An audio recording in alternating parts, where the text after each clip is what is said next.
And this is part 5 of our 5-part video series on getting kids unstuck. And today's video blog is going to feature an excerpt from podcast number 51, where I cover all 5 areas of getting unstuck in the 5 different areas.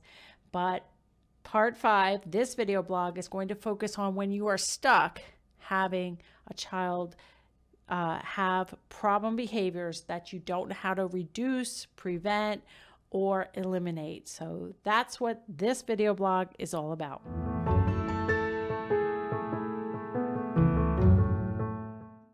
Hi, I'm Dr. Mary Barbera, autism mom, board certified behavior analyst, and best-selling author of The Verbal Behavior Approach. Each week, I provide you with some of my ideas about turning autism around.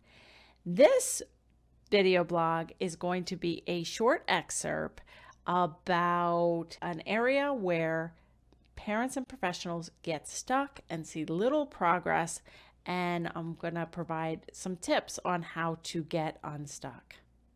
And the final area where people get stuck, parents and professionals, is they get stuck with not knowing how to reduce problem behaviors.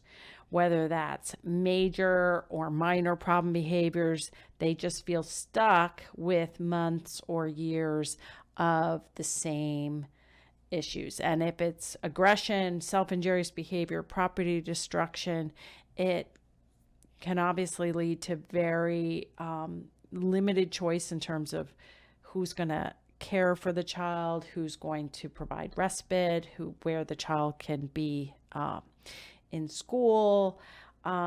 It's just so hard. So obviously it's a complex topic of how to reduce problem behavior. I'm not even going to really get into it. I've had tons of podcasts and video blogs. If you just Google Mary Barbera problem behavior, you'll find an assortment. Again, this is a big focus of my online courses, is not just to improve good behaviors we want, like language and learning and self-care, and getting more conversational, but also at the same time reducing those problem behaviors. And it is two sides of the same coin. We need to constantly be increasing good behaviors and decreasing problem behaviors. So in general, no matter if you were stuck in any of these 5 areas, you always want to start with an assessment and a revision of the goals, the plan, the targets.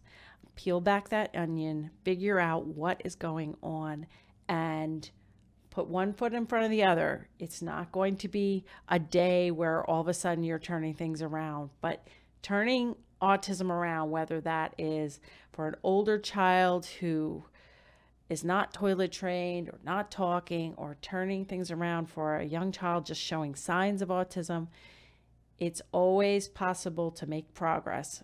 Kids should be making progress.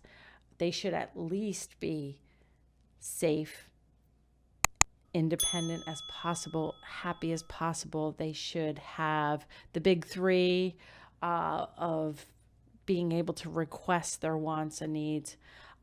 Whether that's vocally or with a device. They should have major problem behaviors at or near 0.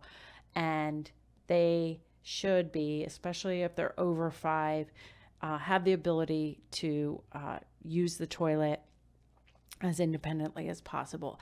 These things are going to affect their quality of life. It's going to affect the family's quality of life, because they're going to be able to get babysitters and respite workers, and the child is going to be more and more able to be included and have a happier life the more progress we can make.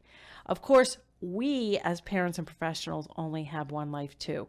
So try to remain as less stressed as possible. I know when I interview guests, I'm always asking them about ways to reduce stress, and putting one foot in front of the other is the way I reduce stress. Like, whatever the problem is, okay, let's assess the situation, assess the gap. Like, is it a huge gap? Is it a little gap?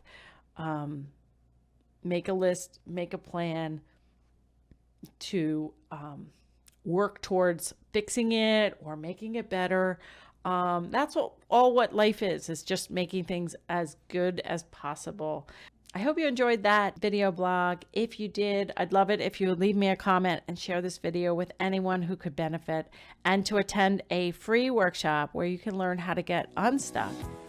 Attend marybarbera.com/workshop for more information. I hope to see you right here next week.